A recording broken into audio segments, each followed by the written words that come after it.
having pain when you're trying to stretch with ankylosing spondylitis or another form of inflammatory arthritis. Something I see so often from most folks with ankylosing spondylitis, at one point or another, they're feeling pain when they're trying to stretch. And a lot of these are traditional stretches. So say you're someone who has really tight inside of the leg, the adductors are really tight, they're really causing a lot of discomfort and you're really trying to stretch them. So maybe a typical butterfly stretch on the ground you're trying to do, and you feel the low back just is painful here, the joint pain kind of takes over. Maybe you feel the adductor stretch, maybe you feel the inside of the leg stretch here, but that low back just starts screaming at you.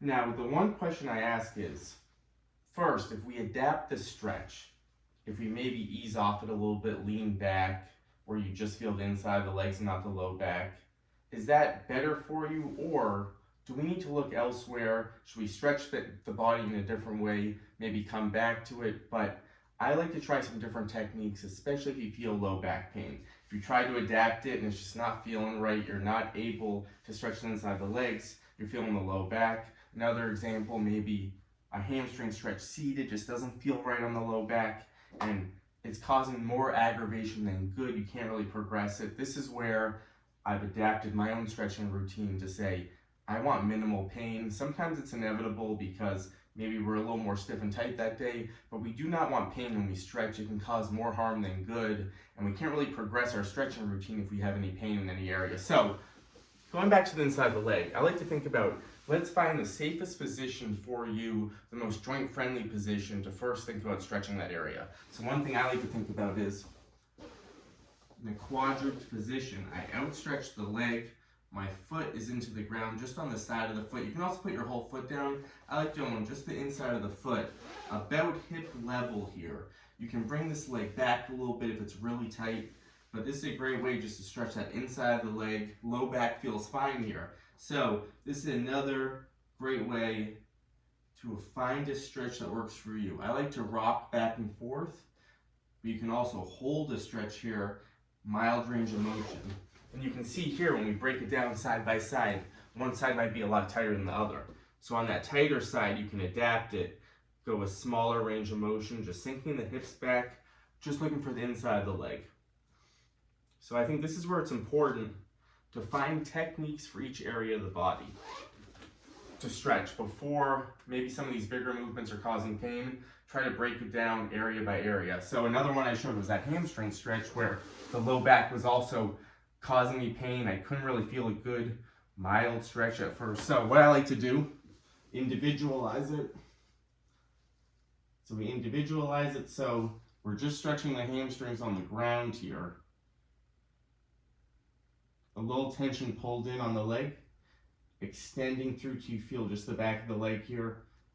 Low back feels fine here, the rest of the joints feel fine.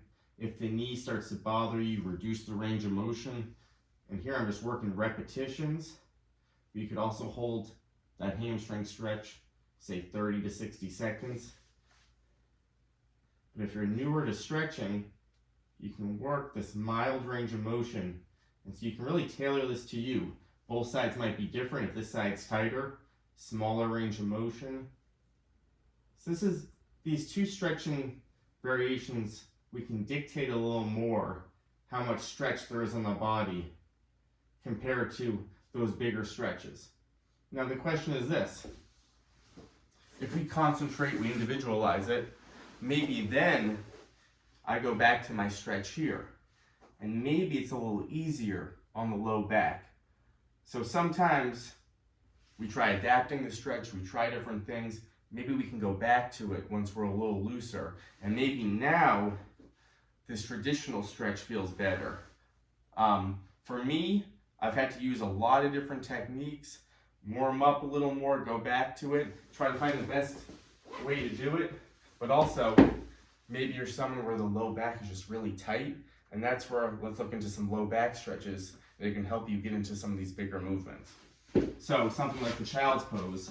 For me, it can be hard to sink my hips back in the morning because my low back's pretty tight. So it can be hard to drop that low back and get that rounded nature to release tension. And that's something that can really hurt me on some of these bigger movements with the low back so tight. So another way to adapt it, I like to use something to hold on to, say a foam roller, a chair, a table. You can do this elevated and then sink back. A lot easier on the low back here, a lot less tension. So because of the nature of ankylosing spondylitis, we have a difference of tightness throughout the body, and this can change. So we really need to always know how to adapt and use different techniques to stretch. I've had to use, for some areas are a lot tighter than others. I have to look for some different ways to modify it, adapt it. For me, individualizing each body part's a little better than doing these traditional stretches, even say like a standing hamstring stretch or a back stretch.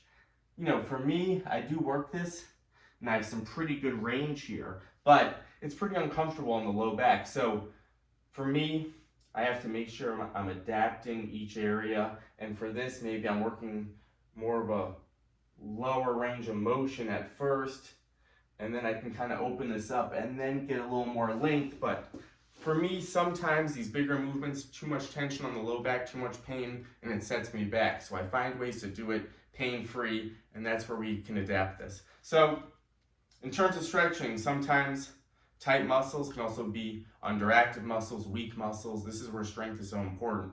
For me, the inside of the legs, a lot of the times, they're incredibly tight, but for me, they're also incredibly weak. So I have to find ways. It's not just about stretching. For some areas, we have to individualize and look towards more strength training. So the inside of the leg, kind of a typical way to strengthen it is a nice straight line from the whole body.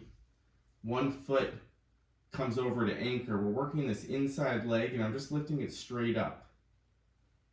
So exercises like this where we individualize it, you might find this is incredibly hard, and maybe that's why you're feeling such tightness on the inside of the leg. So for someone where this is incredibly hard, that muscle's just way too tight, I like to look towards different ways to adapt it, to strength train it, that can maybe be helpful, then you can go back to it. So I'm just gonna grab something that I can press into here. So we like to think about different ways to strength train. Maybe some isometric holds to get some tension in there. So one thing I think about is this bridge position. So we're thinking about the inside of the leg. And one way I like to strengthen it, if it's really irritated or tight, or to help loosen it up, is I'm setting up a regular bridge, low back's tucked in, and I'm gently pressing into the foam roller. And I'll feel the inside of the legs engage here. So maybe this is something you start out with. Say you're holding 5 to 10 seconds with tension, then you're releasing it.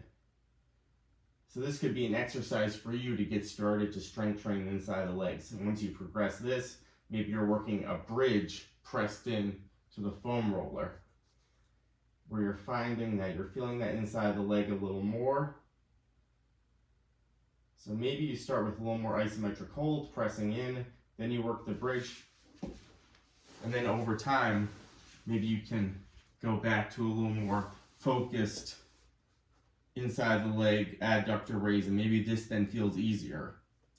And what I like to do, over time, I'm working strength, 8 to 15 repetitions.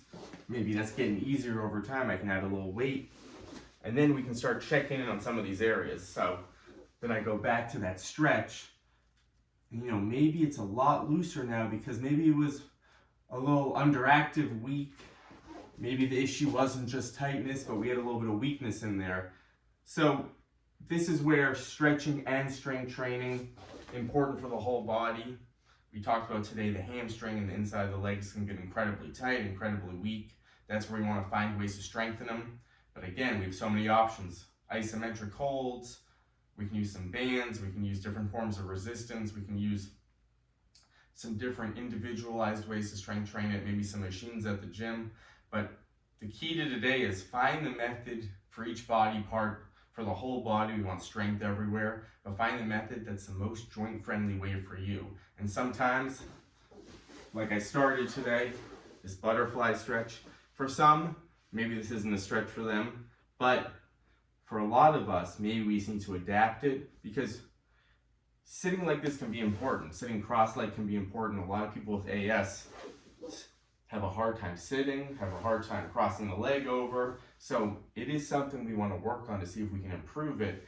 But to get there is where we adapt it. Sometimes this stretch, low back's too tight, but now that I did a couple of those things, now I can kind of hold this in a mild way and it feels much better. So find your method, find different ways to focus on things, and then over time you'll see, all right, let's build on these things first. I'll go back and check on this, or maybe this exercise is not good for me. Let's look towards something else to get the flexibility going. Hope that helps. Are you someone who has pain when you strength train, when you stretch? How have you tried to adapt it over the years?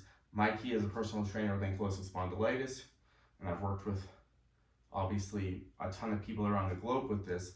My thing has been every person's got to have their own plan, their own individualized plan, because it's so different for everyone, and that's my key, to adapt it to them so we can build, so everyone can build over time. So let me know in the comments if you've had some struggle with this. Let me know if that's helpful. See you next time.